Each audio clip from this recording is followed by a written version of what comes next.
Ici vous présenter une nouvelle vidéo dans la playlist du chaudron de la sorcière. Cette vidéo a pour thème à s'initier à la magie. On continue sur ce thème-là et un dernier conseil sur s'initier à la magie. Au fil de votre pratique, vous découvrirez beaucoup de savoirs et de légendes qui ne figurent pas dans certains livres ou certains manuels et qui seront plutôt des traces orales. Vous rencontrerez aussi des formules et des rituels différents dans des traditions et des ouvrages très divers.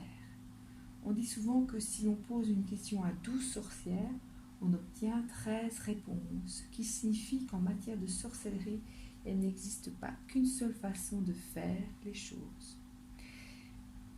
Malgré vos bonnes intentions, il arrive que les sorts ne se déroulent pas comme prévu.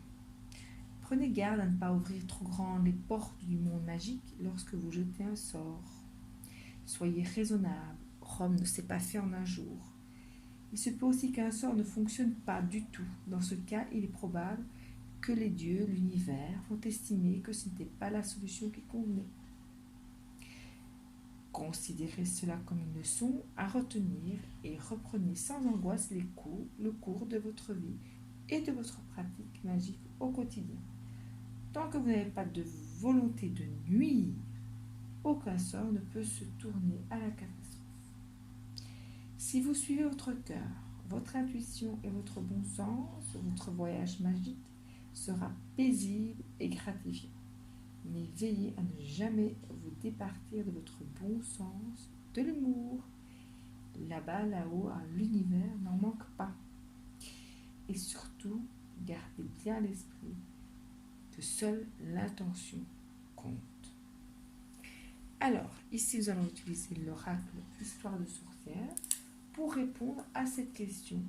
De quelle magie avons-nous besoin là, cette semaine à venir? Quel est ton apprentissage avec l'oracle Histoire de sorcière? On va prendre une carte.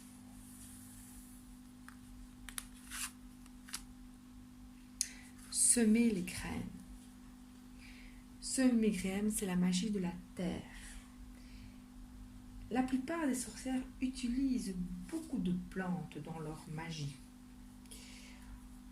En les cultivant toi-même, tu leur insuffles ton énergie dès le départ, ce qui renforcera encore plus leur puissance. Choisis une herbe facile à cultiver et prépare une parcelle de ton jardin si tu as un jardin ou en pot en intérieur. Enfonce profondément la graine dans la terre en prononçant cette formule. Élémentaire, reçois cette graine que je dédie à la pratique de la magie blanche.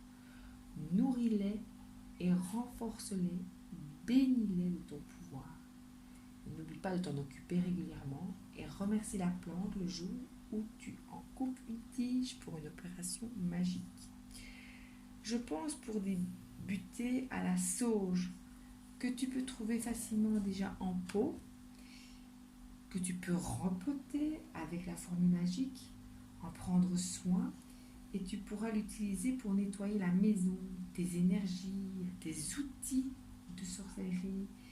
Je pense aussi au persil à mettre dans une tisane ou à l'ortie, facile aussi à trouver et aide aussi au nettoyage des énergies et notamment des énergies du corps. Attention, ceci ne remplace pas un avis médical, bien entendu. L'objectif par rapport à la question qui était posée, de quelle magie avons-nous besoin dans cette semaine à venir? On nous parle de semer les graines. Ici, on nous parle d'un nouveau départ. Et allez voir la vidéo de la pleine lune, elle parle justement que nous sommes dans un nouveau départ.